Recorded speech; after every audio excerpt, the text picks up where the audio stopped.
You start having a normal chat like you're in the kitchen or something. You're so bored. So when's your mum coming round? Is it Wednesday, is it? Oh, okay. What happened to that? What happened to that quiche in the fridge? The broccoli one behind the Yakults. You did what? You threw it out? When did that go in the bin? Wednesday? Didn't have any of that. So it's gone then, a full quiche gone in there. That's unbelievable. No, I'm all right. It's just a lot to deal with, isn't it? Just full quiche, mate. When we're finished here, we're going to have a row about that. Just to let you know. I couldn't finish. I was too angry. Because the end's awful. You think you're going to cuddle. You might have made a new life. It's not. She was on the phone ticking it off on the calendar. She said, we're going to have to do it again next week, Tuesday. Yeah? Leave yourself alone that day. Leave yourself alone. What a human... Leave yourself alone. She took the router to work in her handbag. I don't want to do it again. She made me hold her legs in the air. Do you know how weird that is when you finish? Oh, we go. Just like emptying a wheelbarrow of wet gravel. It's coming out. Just tip it. It's magical. What a magical fucking moment. It's so romantic. I can't get it back in. Get that Tesco club card. It's like grouting this, isn't it? Every little helps. Every little getting it.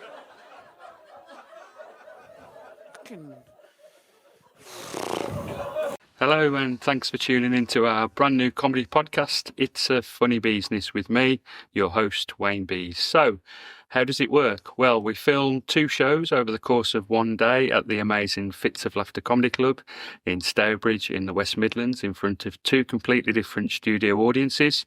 We have a comedian on as a guest for each episode, and in the first section they perform an extended stand-up set. We have a break, and then in the second section I join them on stage for a Q&A and a chat about their life. The audience get the chance to ask questions as well, and then we edit it all into a great little package that you are watching or listening to today. So thank you for your support and enjoy. Cheers. So I always start these things, Scott, by talking to the guest about where I first saw them or where we first met. And you won't remember this because we didn't talk on the time that I first saw you. It sounds so eggy already. Yeah, it does sound a bit weird, doesn't it? Was it online? No, it wasn't online. No. It was online. I don't recognise you with your trousers on. I think it's a weird moment. So what happens, Wade's had me in this sort of grooming thing for years, and that's... No, it was at a pub in Cradley Heath. Was it? Oh, was it the Hollybush? It was at the Hollybush, yeah. So woo! Who was it? Look at that. If you've been to the Hollybush, look at you. They do lovely tapas. Did you know the Hollybush? How do you know it? Are you a new comedian? Okay. Ooh. So, now back to me. This is my mum. This is about me, love. How arrogant is that? So what's with these new comedians? I'm a new comedian. All right, mate. I've done 15 years on the circuit, pal. I've missed birthdays. I've left the kids in the bath for this. So I was a new comedian at the time of this first meeting. So Scott was booked in to do the Hollybush. I think I'd been going about 6 months at the time, and I brought 90% of the crowd on this occasion. Because it holds about 30, doesn't it? It's a really small room. And they're mainly acts normally that are watching. It's an open mic night. Scott went on second, and they're still looking for a new roof after his set. Absolutely destroyed it, and then fucked off to do another gig and left the rest of us to mop up. And I died on my arse in front of my dad and all his mates. So thank you for that. I've been waiting to... It's a pleasure, mate. Welcome to comedy. Remember that? Yeah. Always shit on people below you. It's dog eat dog, mate. Once you're up the ladder, start sawing it like a... Do you know, like Roadrunner cartoon? I give nothing, me, to anyone. I do. I'm very generous. But what year was that? 2013, I think. 2013, wow. So a long time ago. But you came across that. I kind of was sitting watching you thinking, bloody hell, this guy's on another level. You seem very natural then. You're obviously very natural now. Have you been good at stand-up right from the start? What was your first gig like? I don't know. It's difficult, isn't it? I remember the first gig was a Gong show. Now, I don't know if you know what these are. basically you go on there and they give the audience the power to vote you off, which is never good. Because, I mean, you look at this room, you know nothing. I mean, you'd just be going, I don't like his trousers. Just weird decisions. So they give the audience the power so that you go on and you get a 2-minute grace period, and then they hold up like a card or a glow stick, and then you're gone. And the thing was, it's brutal, because I've seen it sometimes. People travel 4 or 5 hours and they go, hi, I'm from London. Gone. And I just think that's the most ridiculous thing. That you just come, turn around, back you go. So it was one of those, and I put my name down for it, and I remember going up there. And it was the first ever one, and I got to the final, and then I won it. It was ridiculous, really. I think a lot of it was nerves and stuff. But I think I've always watched so much comedy that I sounded like a comedian. Do you know, the material was awful. I can't even remember what it was. I did some of it earlier. But the rhythms of it, I think if you watch enough comedy, you sound like you're doing well. Do you see what I mean? Yeah, absolutely. Yeah. Why did you want to become a comedian, and what job were you doing before you started stand-up? I don't think you ever want to. I think it's an illness, isn't it? I think it finds you, really. I'd always loved it, and I'd really wanted to do it for ages. And then I didn't start till I was 31, so I had like a proper job. I was a product designer. No one knows what that is, but yeah, basically that job's great. You know, I enjoyed the job, but it was a lot of pressure and a lot of scrutiny, and paid. People tell me. Well paid, but you're getting judged relentlessly. Thank God I've left that world behind. And then I just sort of I wandered into it, really. And yeah, before I knew it, I was driving to Dundee for 15 quid, going, "What's happened?" Just give us a bit of an insight into that, because I think people don't see that side of it when the comic first starts out. This lady will be doing that now. Yeah. In terms of how you balance a job, a family, stand-up comedy, and then how much you got paid in those early days. Yeah, well, I think the reality is you can't. The reality is it's unsellable as a thing. Sorry to do this so early on. She'll be like crying in a minute. That's it. I'm quitting, because you can't. I remember my wife would say, we're going to this wedding next year. I'm in Glasgow. You're cutting off your social. You're making. It's other people that are sacrificing it to keep you going. So I think the difficulty is it is a very difficult thing to sell to people. And when I quit my job, someone said to me, it's like, it's courageous. It takes courage, it takes bravery. It doesn't really. It just takes your wife to go back to work full time. That's what the reality is, for her to pay the mortgage while you twat about on your vanity project. I think when you first start, I did a year of open spots where you don't get paid, and you sometimes get a bit of petrol money. And I genuinely think if I'd have not progressed past that point, Gemma would have had a little moment where she sort of sits me down. She's very understanding. She's incredible, and she'd have gone, I think we need to end this. Yeah. It's going nowhere. So I think there's a point where it either happens or it doesn't, I mentioned Gemma. She's incredible, Gemma. We've been together, 3 mattresses. It's too long, isn't it?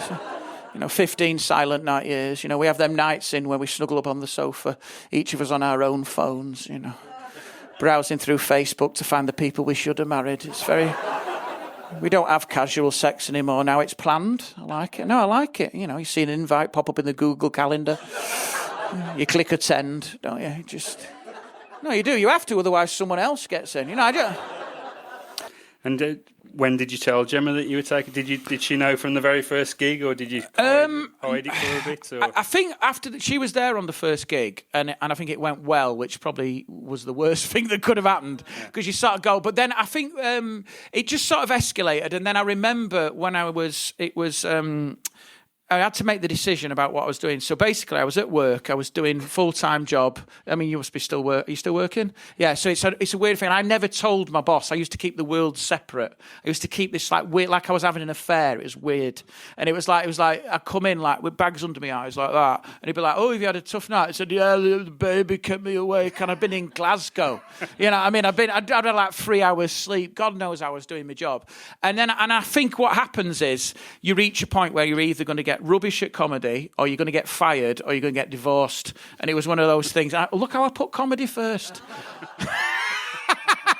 That tells you an awful lot, doesn't it? Marriage third. Good God. Ashamed of myself. And in the week I was going to... my boss offered me a role as a director. So he said, look, you can do this. And so I was faced with like this choice of like healthcare, pension, all this extra salary. And then in the same week I was offered Rob Brydon and tour support. And I had to make a decision. And so here I am. It's weird. You know, because you do worry, because if your kids... I always think it's quite easy to say to people, follow the dreams and stuff. But, you know, there's a point where some people shouldn't.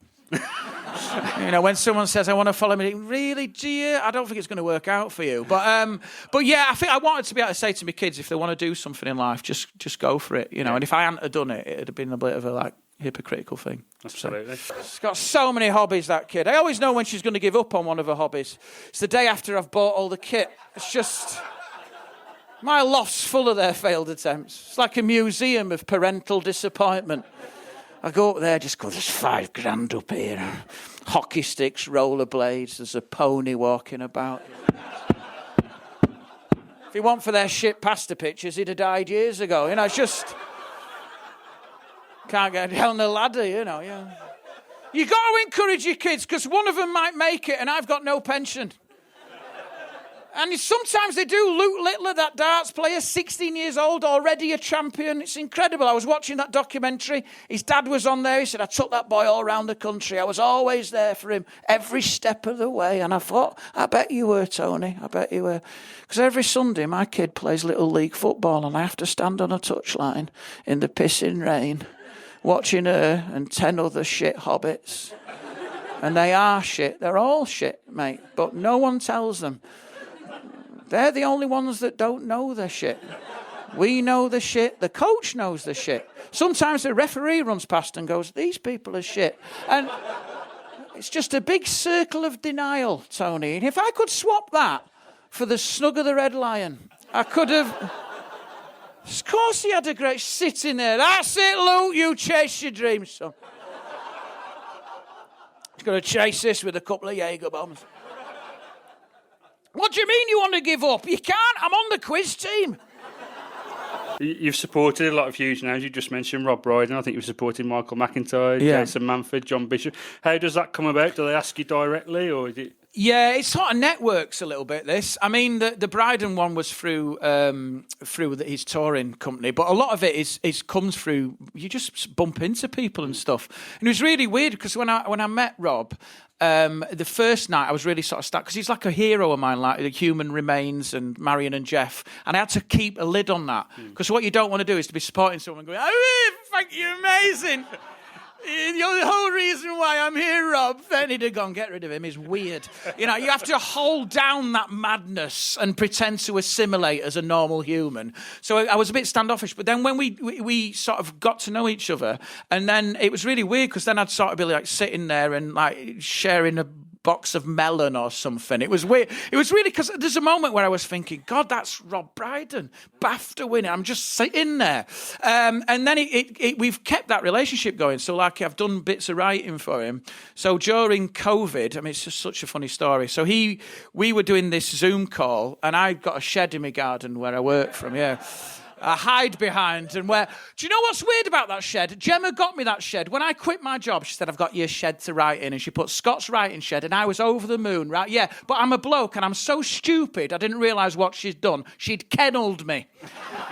She's basically gone, you're living outside. It's so far down the garden, I'm picking up next door's Wi-Fi. That is... She might as well have put me in a... Don't clap it. I might as well have been another guy. And so she's kennelled me down there. And so once, right, I was having a Zoom call with Rob, right? It's so weird to hear his voice in your shed. And like Gemma was pegging the washing out, right? And then he said to me, just hang on a minute. And he looked, and he was watching his gardeners on his cameras. And he just went, I'm just going to check on the gardeners. And he was checking like this. And he said, OK, it's fine. Yeah, they've done what I asked. And I said, oh, hang on a minute. I'm just going to check with my gardener. And I just put my head out the shed and went, Gemma, how are them geraniums? What a weird life we lead. You know, it couldn't be any further apart. He's checking his gardeners. There's Gemma just pegging out my pants. Is that Rob Brydon in there? Yeah. I tell you, the thing is, Gemma always says to me that you're quite highly strung. I know I'm quite highly strung. I find it very difficult to relax. I do. I'm not very good at it. Like, for my birthday one year, Gemma, she hired us a hot tub, Stourbridge. It's a lovely idea, that, isn't it? You know, she was there when I got home from work. But you've got to be in the right surroundings to truly appreciate a hot tub, I think. You know, like a footballer's mansion or a woodland glade. You know, it's not the same when you sat under your own kitchen window, you know, with your head on the outside tap, staring at your own wheelie bins. You know, it's quite hard to drift off, innit, when you're paddling a dead wasp back and forth, listening to next door have a full-blown row. If you don't like it, Malcolm, you can piss off back to her. This is like France, this. It's so nice. Just sitting, every now and then getting hit in the face with your own washing. Just trying to drink Prosecco through her big pants, you know. And she said to us, we can sit out at night and have a glass of wine under the stars. We can't, because we've got a security light that I don't know how to switch off. Every time I took a drink, I was hit in the face by a 500-watt beam. It was like trying to have a bath on a runway. I just couldn't see each other. We're just looking through the mist. And I thought, God, I've got to try. She spent a lot of money, but then I realised, second day I was sitting there, and I thought, this is hired, isn't it? Oh, dirty. Other people have been in there. I thought, I'm probably pregnant already. Other dirty people. We were given these chlorine tablets to keep it hygienic. We had a box to last a week. I did it in 3 days. Just every time. I was like a man with a hairy back. That's gone in. Teenager going through puberty. That's another one. Parents who think a swimming nappy is watertight. The elderly. I know. My nana and her pelvic floor. Her and all her mates from Knit and Natter coming round in costumes they hadn't worn since the 60s. Just lowering themselves into the foam like that. A little stray lip just popping. Looking like the BFG's ear. Just coming. You've popped out, love. You're out. Push it back in, quick. Now there's 2. It's horrific. Push it back in. You can't have that in your head, can you? That fantasy. Not fantasy. That full box went in then. I knew I'd gone too far when Gemma dipped her foot in and it took a nail polish off. She said, are we going in the hot tub? I said, we're fucking not. I'm not letting the kids go back in there. They'll go like a couple of baroccas. Have you smelt it? Just getting them in, you just hear a I've dissolved the children, darling. Hope you're enjoying the episode so far. I just wanted to take a quick break just to let you know that we've launched a Patreon for the podcast. For just £5 a month, you can get early access to all the episodes 7 days before they're released. You'll also get access to the full unedited versions of the episode, so you'll get the warm-up at the start from me, you'll get the full stand-up set from the comedian, and you'll get the whole conversation in full, unedited. So 2 new episodes per month, up to 4 hours of footage. You'll also be able to submit questions that we can ask on stage. So it's a really great deal. Just £5 a month. If you do want to subscribe, that's available on patreon.com/funnybeepod. That's patreon.com/funnybeepod. Cheers. Thanks. Obviously, we don't expect you to slag anyone off on a podcast that's going to be going out all over the place. But who was the nicest of those big names? Who's been the most that's a leading question, isn't it? I mean, if you want to slag them, no, I'm not free, slagging. It always comes back to your first rule. Never shit where you eat. That's the first rule.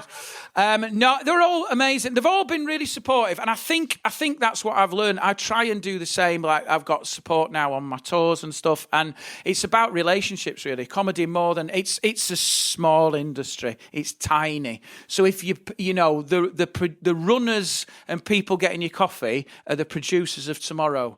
So you always got to remember that. Like, you know, thank you. Yes, it's true, isn't it? That's one runner clapping. Yes. I gave someone a cappuccino and they screamed in my face. I've never forgiven them. And it's amazing how many comedians ruin their career off stage. They're brilliant on stage, but if they can't work with it, and I've done it so many times when I do these corporate events, which are largely more difficult, and you can die on your arse.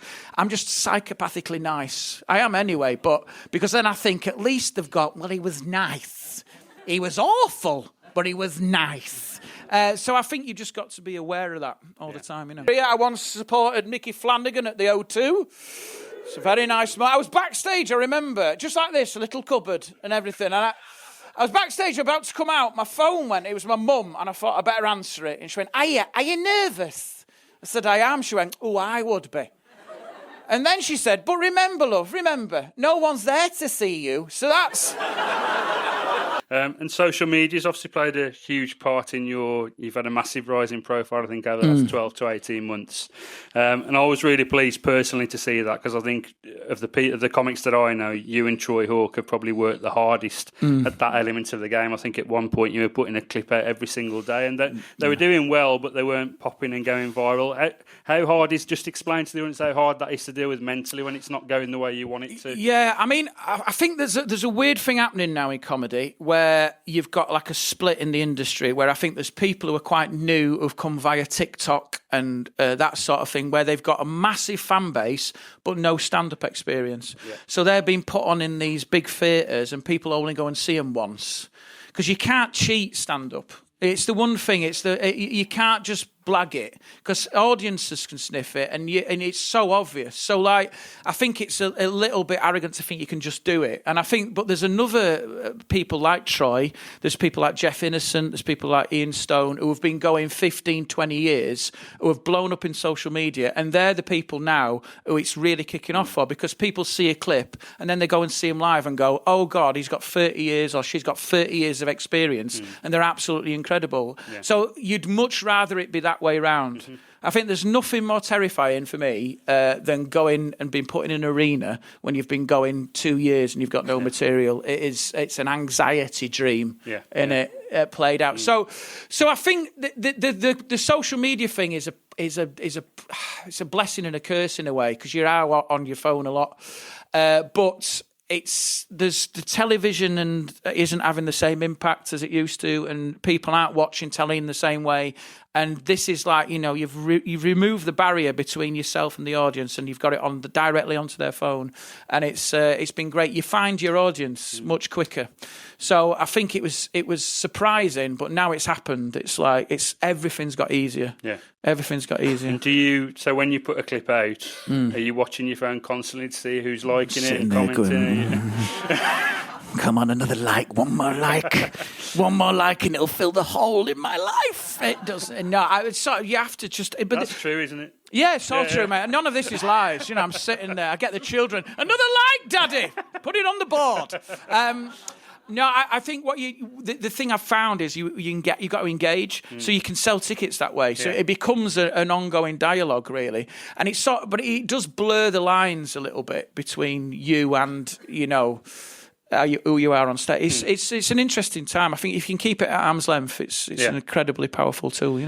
What was the clip that changed things for you in terms of elevating you into a person that a lot more people suddenly knew about? It was the Zips on the camping. Yeah. There's an orchestra of angry Zips, which I remember because I was in, where was I? I was in Kilkenny doing the festival. I was with a lot of younger comics who were out getting pissed and stuff. And I thought, no, I'm going to use this as a work week. Really boring. And I took the hard drive of footage and I just edited all day. Yeah. And I just kept putting clips out. And that was one of them. And I went out to do some gigs and I came back and it was just rocketing. And I've never seen anything like it. I think we went from like 15,000 to 56,000 in followers. 2 hours or something. It was mad. And then I was just like, I'm going viral. And I didn't know what to do. I was just walking around Ireland going, I'm viral. Someone help me. I've never been viral. Someone find the antidote. I've gone viral. It's very odd, And then you go home and Gemma goes, can you do the bin? And you go, I've gone viral. I couldn't give a shit where you're going. It's brown bin day. Go viral out there, will you? Put the bin out. That's what you need, isn't it? It's really done. I remember once I'd done this incredible gig. I think it was a support gig, and we had little kids at the time. And I came in the hallway, and Gemma was just angry. I think it's fine, we have to work it out somehow. And I opened the door, and this just warm nappy came from the landing, just like I'd been hand grenaded. Just, oh, there's your dream. Have that to deal with. She just went, put it in the bin! Well, that was okay. So, yeah, it keeps you grounded, doesn't it? I think that's important, though, isn't it? It's really important, I often think sometimes if like, personally, if I didn't have a family to come out, after gigs that have been difficult, I think as much as anything else, if you're then going back to an empty house, it can be difficult mentally, I guess. Yeah, it is. And it is. I mean, everyone's always asleep. So when I go in, like, Gemma's already asleep. And I always think if we get burgled or anything, she'd just open her eyes and go, "Did you have a good gig, mate?" And the burglar like, "What are you on about, pal? I've got your telly." But a lot of people say to Gemma, because they always do that thing when they sit down with Gemma, because he's your husband, the comedian. She went, "You must just laugh all the time." She went, "Yeah, he's hilarious." Oh, it never ends. It's a never-ending cycle. It's like being in a double act. It's like Morecambe and Wise 24/7 in our house. So the camping clip obviously rocketed you, but you had a nice rise in profile. You were one of the comedians that took advantage of lockdown when you took to your shed and started doing shows from there. Yeah. Were you surprised by the success of that? Yeah, I mean, it was a bit of a cry for help, really. Yeah. I mean, there's nothing that sums up the lockdown than a man screaming behind chipboard, is it? That's in Italy, there was singing from balconies. It was and I was just screaming into a webcam. In a shed. It was like Babe Station meets B&Q. It was a really desperate moment. "Where are you going, Dad?" "I'm off down the garden to shout at 11 people online. This is how I feed you, you ungrateful shit." I think everyone got spooked. I got spooked because I'd not long gone full time, 2018. And so it was like 2 years later, and my wife she's got her own business teaching French and German to kids in play groups, and so they closed all them. So we woke up one morning and we both lost our jobs effectively. And I always remember it the night before lockdown. I was at the Glee in Nottingham, and it was a weird one because at the time everyone was like, "This will just blow over." This people were just spraying tables and stuff, and they were like, "This break's gone long," and we're like, "Why is that?" "Men are washing their hands." That's when people were so frightened. The men are like, "I'm going to have to wash my hands now. We're going to die from this if not." And then I thought, we'll be back. And then a year, 2 years, whatever it was. But it was just trying to stay productive. It wasn't really a thought-through plan, I'll be honest with you. And it was just a way of trying to stay with people and feel like you had some purpose. I think a lot of people did that. But it got national attention, didn't it? You're on the news and everything, I think. Yeah, they came round to my garden and filmed it. It was weird, actually. They all had socially... Big boom, like Question Time, just into the shed like that. Why? She said, "Why are you doing this?" I thought, "That's a weird question. Why am I doing it? I don't know. Just film me and get it on the news." But yeah, it was a strange thing. I think it was just that you can sell it, can't you? Someone in a shed, and I think there was a few people in the shed doing music, and I think it became a little bit of a. But those first Zoom gigs we did were bonkers. I mean, I've never been heckled by a man hoovering. It was a weird time. When we first started, it was... Do you ever watch a Zoom gig? There were dogs barking, people just going, Jolie, will you answer the phone?" Just shouting. Just people making casseroles. I've never done it. It was so bizarre when we first started. Did you do any of the car park ones with the people in the cars? Yeah, I did one of them. Never again. Oh, when they beep. And do you know how weird that is? You come out, you're just looking at cars. And then I said, they'll beep if they find it funny. They beep. Anyone got kids? They move the wipers. It was like some weird dream. Honestly, when someone reversed out, I've had walkouts. But someone taking the time to reverse. I'm going, "Mate, this is shit. I'm reversing out of here." It was weird. It was like the nearest I've come to dogging. It was like, but yeah, you look back and you think, God, that feels like another world. That, but yeah, I was shouting at cars. It was terrible. I did one of them and never again. that your worst ever gig, or have you got a worse one? No, mate, there's worse than that. I'd love to say. I don't know, do you know? I don't have many, I'll be honest with you. I'm quite lucky like that. But people always say when you die, when you die, It's a weird feeling when you have a death, because collectively the audience have gone, nah, and you've gone, yeah, we've got nothing here. And then there's that moment when you're dying and you try and rescue it, and then they give you nothing, and that's wonderful. That I had that at a corporate once, and I was dying really badly. It was some sheet metal worker thing. I've not gone back. And a guy in the front, I thought I'm going to have to chat to him, and I spoke to this guy in the front row, and he says, "I'm not helping you." I had to admire him. I was falling metaphorically through the air with a parachute, just grabbing at branches, and I've hold on to him. He's gone, "Get it off." But the gigs I don't like are the 6 out of 10s, where you're not quite sure what's happening, where you get them for a minute, then you lose them, and then you get them and you lose them, and you come off stage just going, "What was that?" Yeah. They're more annoying for me. What's been your best gig? It's been so... Of course. Obviously, anything in Stourbridge as well. You're very complimentary about this room. It's a great room. It's one of the best rooms in the country. No, that's not being sarcastic. It's fantastic what they've got here. I think it's better. This is the thing. It's better than some bespoke comedy clubs. That's how good it is. But I think the best... It's hard to put a finger on it, really. I mean, obviously, there was the Royal Variety was great, and there was... but I think it's sometimes some of the support ones are brilliant. So when I did Mickey Flanagan at Nottingham Arena, which was 10,000 people, the reason why that was so good as well is because no one knows who you are, and being unknown is such a great little thing when you can walk on and the expectation is he's gonna be rubbish. And when you get the laugh, you're like, fooled you all, didn't I? And then that moment where you can just keep smashing it where they're going like, and so that was amazing. And the other reason that was good is there was no phones. So he'd done that thing where he put phones in a bag, so they were either watching me or nothing. Yeah. So it was, so I think that one's pretty up there, Yeah. What do you love the most about doing stand-up, and what annoys you the most about it? What I love is the fact that you can think of something and then you can do it, and it's instant, and then audiences can tell you. And I think that's creatively, I don't think there's anything better than that. I don't think there's anything as free as that. What annoys me, I suppose it's the travel and stuff, but then there's not much that annoys me about it. It is sometimes difficult to juggle. So it's more the logistics of it, and feeling like I always feel like I'm pulled in so many directions, and then I always feel that guilt that I've, missed out on certain things. So that, and I know I'm not getting the time back because I gave up such a job which was such high paid. I sort of have to make this work. In the back of my head, I'm like, I've stuck it on a roulette wheel, and I'm like, I've got to make this work. So that's what's fueling me. Do you know what I mean? You earning more now than you did with that job before? I think that's a bit vulgar to talk about, Ray. We're not here to talk money. We're in Stourbridge on a Sunday. I think we can all agree it's not enough.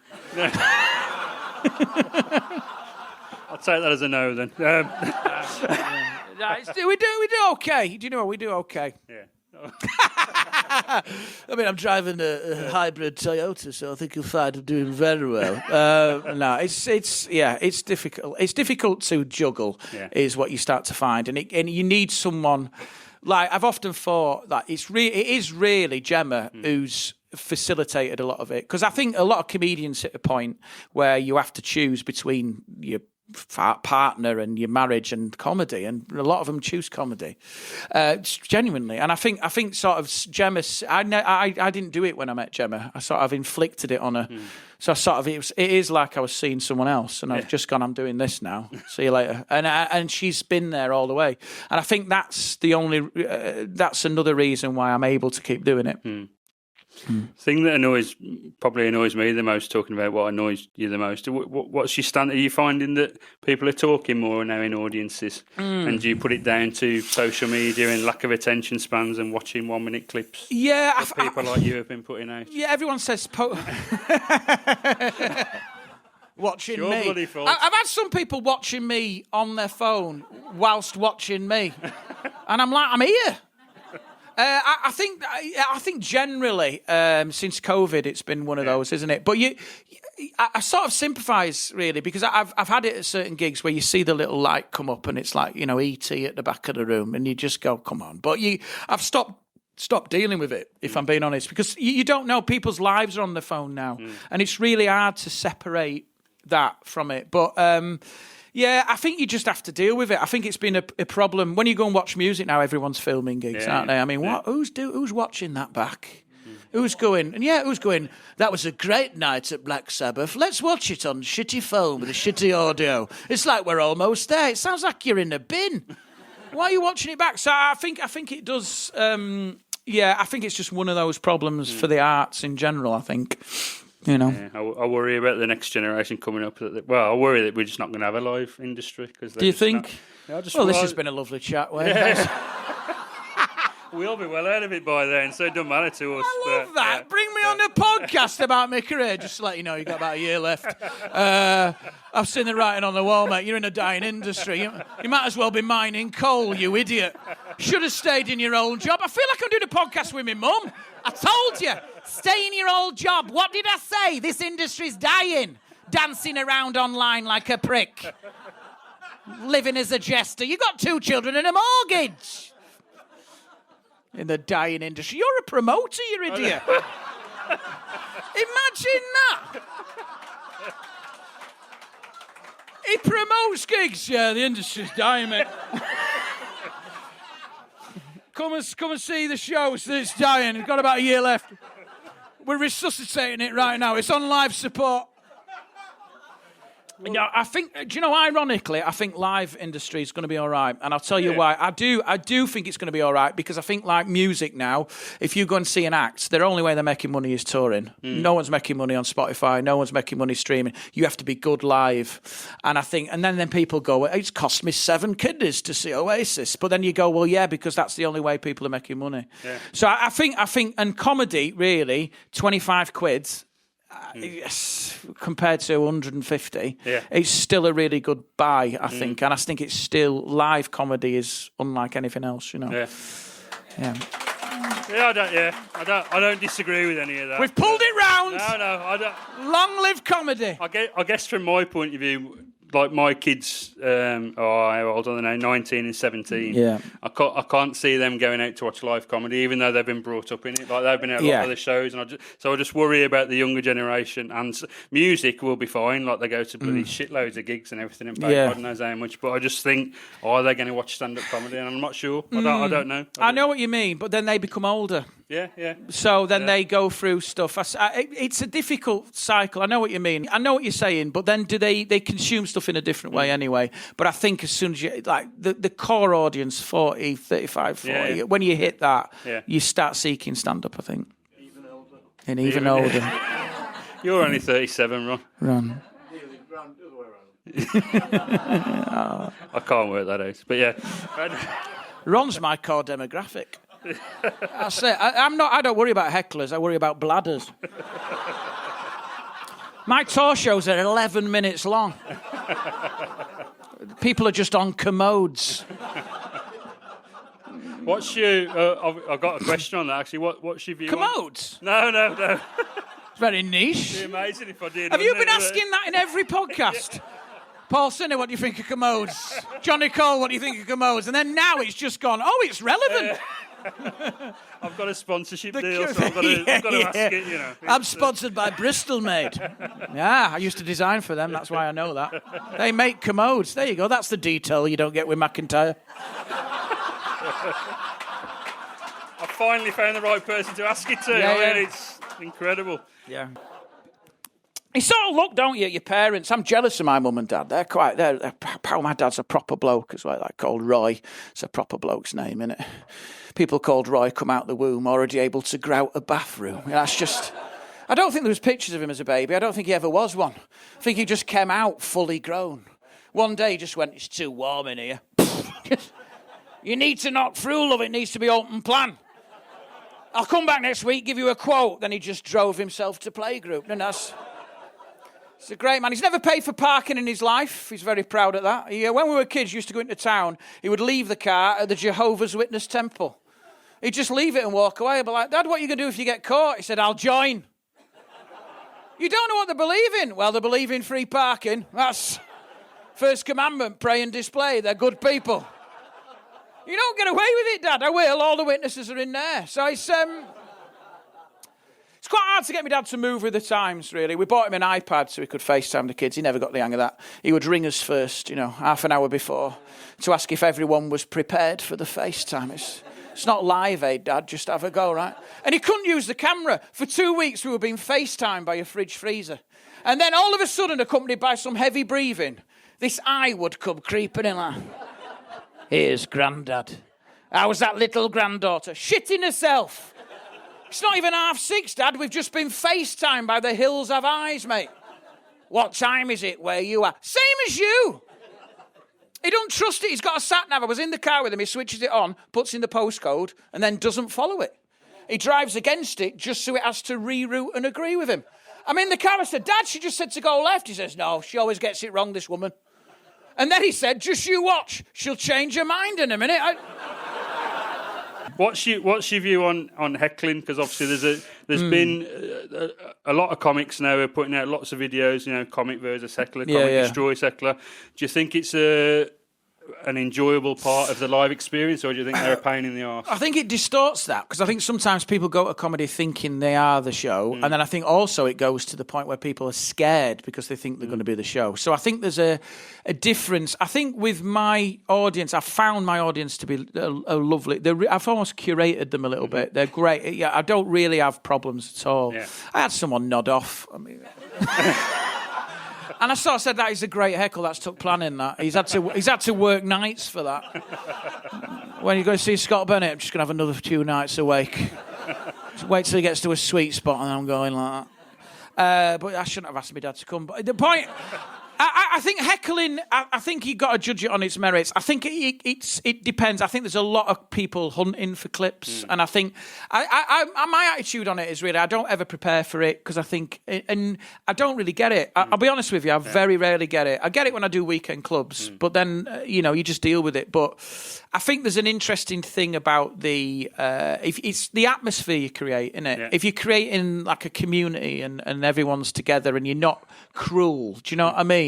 Yeah. I think there's an element of being inclusive with crowd work that you can actually do, and that's why Troy's done so well, because he's complimenting people such a great angle, and then you go, well, you can't really fault that, because they walk away with a spring in the step, like whereas you see someone walk out and go, oh, you're a nonce, and you go, oh, Christ Almighty, it's 8:15. Do you know what I mean? So it's a weird thing, isn't it?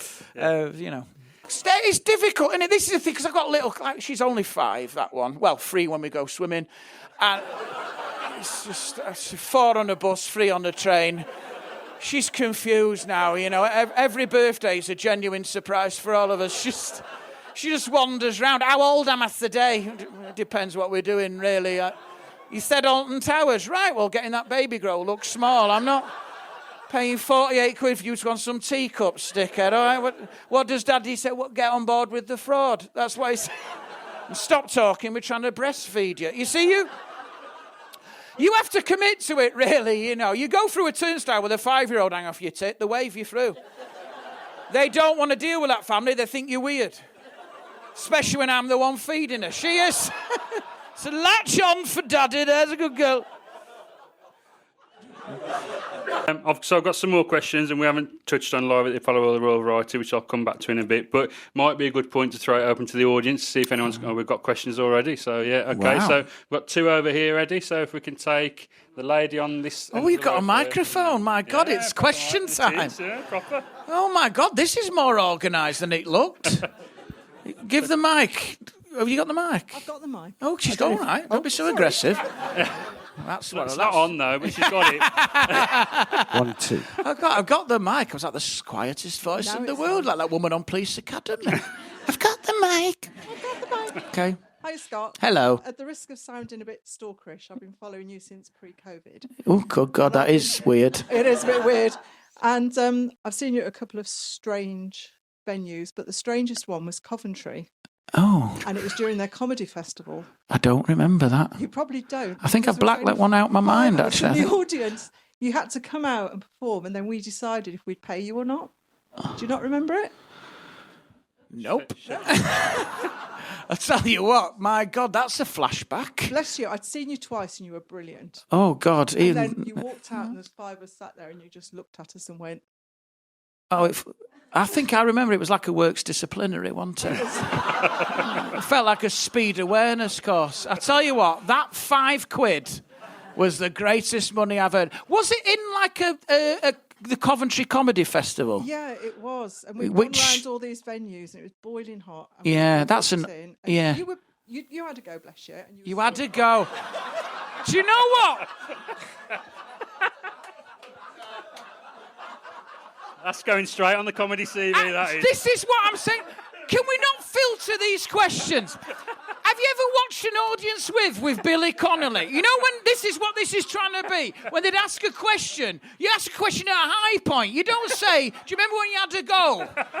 You had to go in Coventry to 5 people. This is my self-esteem you're treading on here. They were your words. You said... Do you want me to have a go? And there was 4 I don't remember any of this. There was 4 of us sat there, and then there was some old guy sat over the other side on his own, which was a bit weird. Oh. And you did do half an hour, and we put money in the bucket, and we left. But what I wanted to ask was, how do you pick yourself up from that? But clearly you just blanked out. We'll edit this one out, Scott, don't worry. I tell you how I picked myself up. I picked myself up by not revisiting it. At one of the points where my career's flying, 10 years down the line, when someone dredges... This is like one of them programmes, you know, when they show like a Hollywood actor, when they did an advert for Marmite or something, and go, look at them now, Oscar winner, but look at this, when they were desperate. I'll tell you what... You learn something from every gig, you know, and I learned that day to never go to Coventry. And I've not been back since.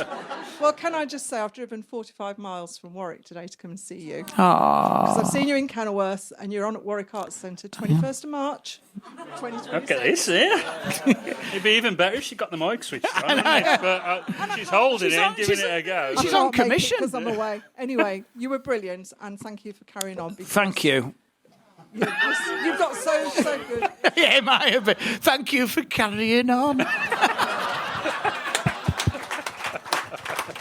Thank you for carrying on. Oh, good. Anyone got any more questions? Just to let you know, if you want to hit another low part, I shit myself at the MacFest. If you want to know about that, where I had to hide my pants behind a bin. Any other points? Any other low points in my life? I lost a testicle as a child. Maybe bring that back up. I don't know. I've got a question on that. Have you really? This is not what I signed up for. We've got Jane over there ready. Keep the mic on. I don't. It doesn't sound like it's on. It doesn't sound like it's on to me. Are you going to hear these questions? Can you hear me? Is it on? Okay. Hi, Scott. Hello. I just wondered how the podcast came about with Gemma, and was she on board right from the start? Yeah, well, she's realised it's a contractual obligation now. I said to her, we're a married couple. There's only one way out, 2 ways out this podcast. There's divorce or death. Do you know what's interesting about that? Because I thought a lot about that. It came off the back of the shed thing. We wanted to keep doing stuff. And I've realised we don't spend enough time together. It is impossible. And that sort of couple of hours every Monday is a way of regrouping and maintaining. Then we go out for lunch after. It's very nice and all that. It's very civilised, and then we put it through as expenses, and it's all tax deductible. And you've got to have a podcast because the industry's dying. So you've got to have something digital. Do you know what's really interesting? I've thought about it. There's not many comedy... I was watching the thing about double acts. There's not many comedy married couples, right? Because I think you can't really hide the tension. But there are a lot of magicians and magicians' assistants who are married, which does make a lot of sense. Because if you can cut that person in half, that's... Do you know when they're putting the swords in the box? I think she's pushing them back out because he didn't stack the dishwasher properly. Fucking, that's what I think of your trick, Kevin. That's going back. So yeah, I think it's a way of bonding, and it's been great. And I do get a lot of ideas from it and stuff. So yeah, it's just been a way of continuing and maintaining the stability at home. Really, that's a boring answer, but that's the reality. Thank you. No. Another voice from the darkness. It's really good. Well done. Keep going. Thanks, I feel like I'm running a marathon. Keep going. You're done very well with your little podcast. I feel like I'm round my nana's. Tell us about your podcast. Because this is the thing, isn't it? You sacrifice a few things when you're kids. You sacrifice stuff. You sacrifice your holidays. Oh God, we went on a holiday. They're not holidays, are they? Family and holiday don't belong together. Those words. Stress on tour, innit? Taking your problems around the globe. Just sharing them with innocent people, And we went to this hotel. We'd spent a lot of money, and the woman on the reception, she says, "You're in the family room." She loved telling us that. You're in the family room. You're going to have a shit holiday. Because what that is an incredible idea, isn't it? We get caught with this every year. You go from being at home where you've got all your own space and comfort, and you go and live together in one room for 14 nights for $3,000. It's not a holiday. It's like you're waiting to be rehoused after a flood, isn't it? That is an emergency you are in. Of course, you're with your kids. Your bedtime is their bedtime. You lay next to each other going, "I just can't sleep." Neither can I. It's 10 to 7. The one show hasn't started yet. We had our evening meal 6 minutes ago. Still chewing lamb here. Came back shattered because every night the youngest got into bed with us. Every night, right? 3 in the morning, I just see a shadow just move near the minibar.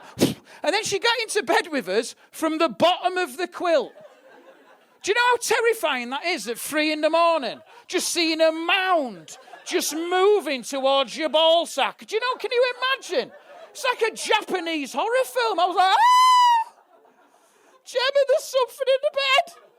And she poked her head up. She's like, "Daddy, I've had a nightmare. So have I." Mine started in 2016, looks just like you, and doesn't end even when I'm awake. Tell you what, why don't you pop in here now and for the next 4 hours, just use my back as a treadmill? How about that? What? And we booked again for next year. I don't know why we do this. I think your friend Ron's got a question down the front here. Yeah, Hazel and I... The mic, Ron, the mic. Hazel and I have been coming here for 10 years now, something like that. Wow. And we've seen some amazing acts. Steady. It gets better, I promise. We saw you doing Low Blood Sugar Baby. Yeah.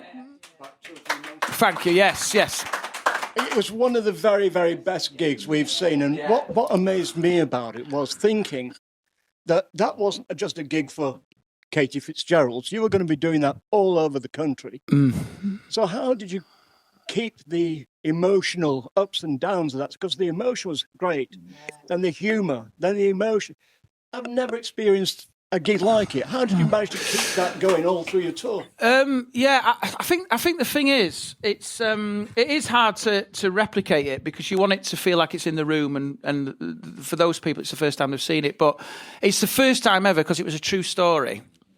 It's not a fake. It was like every time I revisit it, it's like a little bit of a moment. And someone always said to me, you'll find something when you're doing comedy. There's always a moment where you're going to have to gig through tough times, and that's not happened yet, touch wood. But when I'm doing that, I'm right back where we were, and there's like I'm able to put it to bed. So for me, just telling the story is a catharsis, actually. So I did enjoy it, and every time I was doing it, I was getting some closure on it. So it was the first time where something's really connected with me, So yeah, I think it was. I just have to remember that there's people in the room as well where it might relate to, and they might be going through that, and so it felt like a little bit of a responsibility, But you said, sorry, but you did say something in the routine before you went on tour with it. I can't remember your daughter's name. Olivia had to sort of okay it for you before you took it out, and I thought that was a lovely bit of information. Yeah. Well, I'm also aware of it. It is her life. Do you know what I mean? I always think my parents didn't have I always think this because my children they can listen to a podcast. They've got a full archive. I've got nothing like that. So when we're gone, they could sit down and go, let's just get episode 93 on where she really slags him off. I said, really, they could do a deep dive into our life. And I thought that the other day. I'm like, oh my God, they've got everything. And so for Olivia, but it is important, that consent thing. And I'm very careful with that. Because they asked to come and do an interview with us. I think it was some newspaper. And she said no. So, it's not happening. So I think she's distanced from it. But she also gets how weird and incredibly rare what she had was, So nice way to wrap it up, I think. Live at the Apollo and the Royal Variety, the two big things.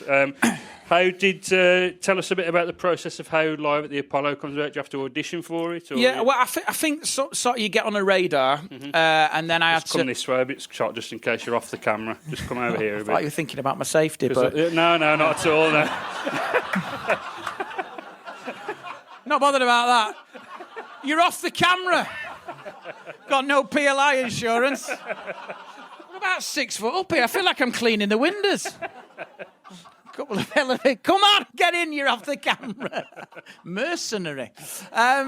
There's some sort of you get on a radar, and then they send scouts out, and you do a gig, and they then say you've got it, or And I remember I was in London. It was like a bank holiday weekend. I came out of a tube, and I had a phone call from my agent that said you've got it, and then you only have 8-9 days between then and the recording. But it's an interesting one, the Apollo, because I learned a lot. First bit of telly ever, and I think I found it hard to be in the room. I found it more intimidating than I did, because you're like, it's just another gig, and as you're saying that, some makeup lady brings a brush in like that.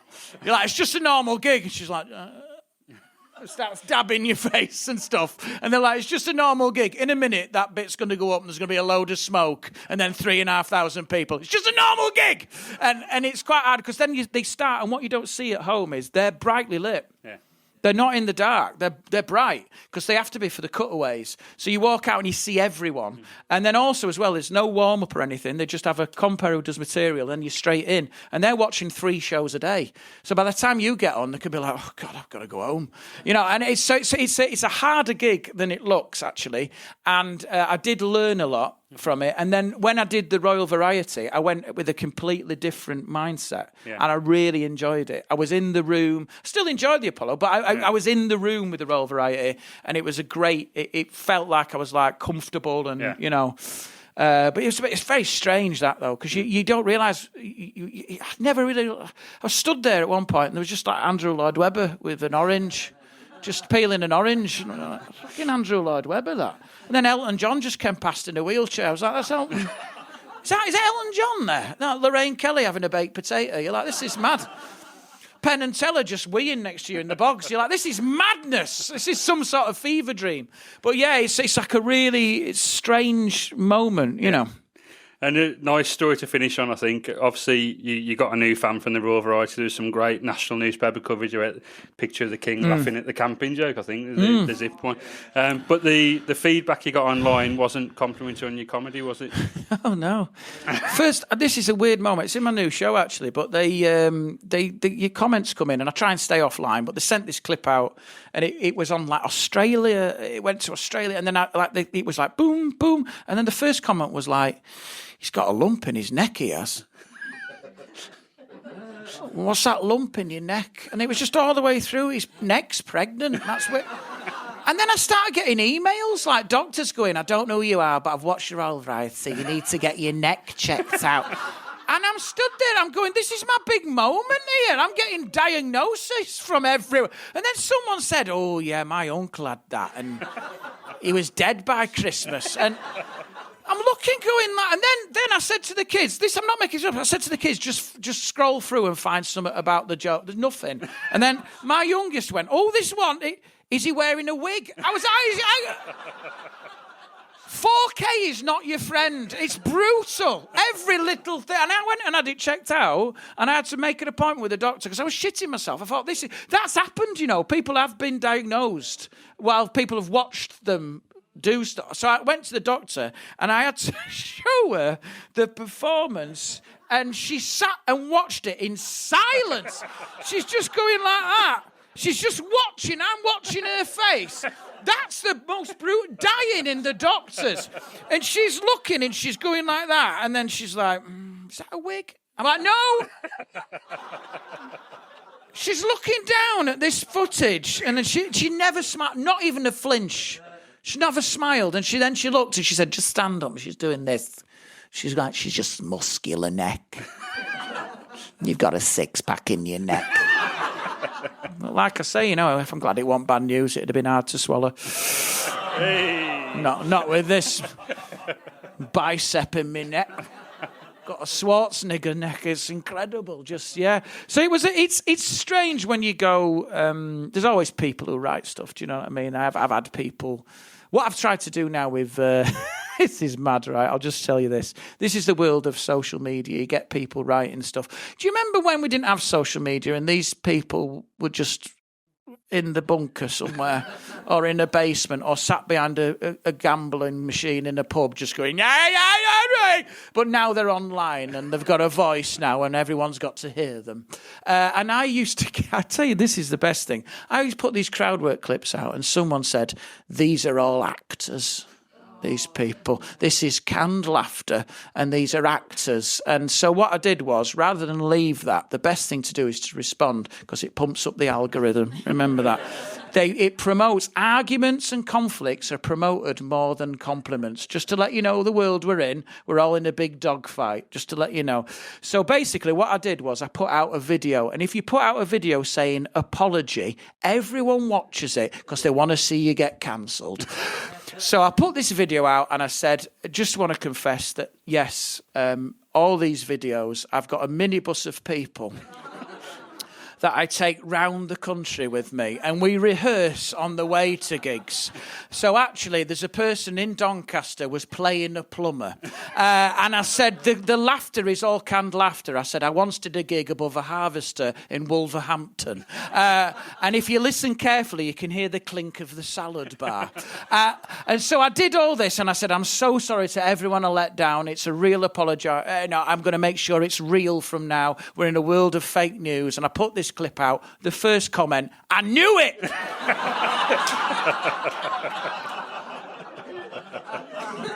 Always respond to the trolls. When people say they don't like me, I said, I can't continue now. I said, it was all about making you laugh, John in Cardiff. And I said, I'm on my way now to shout jokes through your letterbox. Get ready.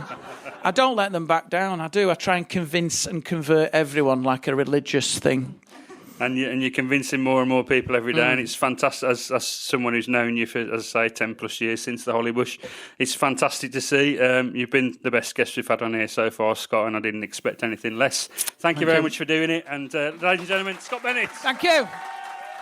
Thank you very much.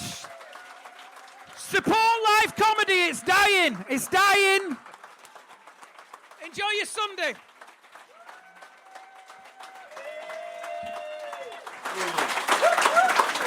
We really hope you enjoyed it. Please help us to spread the word and tell your friends about it. If you'd like to be in the studio audience for a future show, you can book tickets at www.funnybusiness.co.uk/livepod. That's funnybusiness.co.uk/livepod. Why should you be in the audience instead of watching it on here? I hear you say. Well, just have a listen to this. Well, can't make a podcast. No. I mean, it really can't make a podcast. Okay. Yeah, this can't make a podcast, but... Right, I need to put into this. And do you know what? Now that I've said that, this doesn't make a podcast. So as you can imagine, there's loads that we say on that stage that doesn't get anywhere near the podcast. So it is really worth your while coming along and seeing it live. So for the last time, if you do want to book tickets to come and see us and come and join us on It's a Funny Business and experience it live as it's happening, get your tickets at funnybusiness.co.uk/livepod. Thanks again for joining us, and we hope to see you again soon. Cheers. See you later.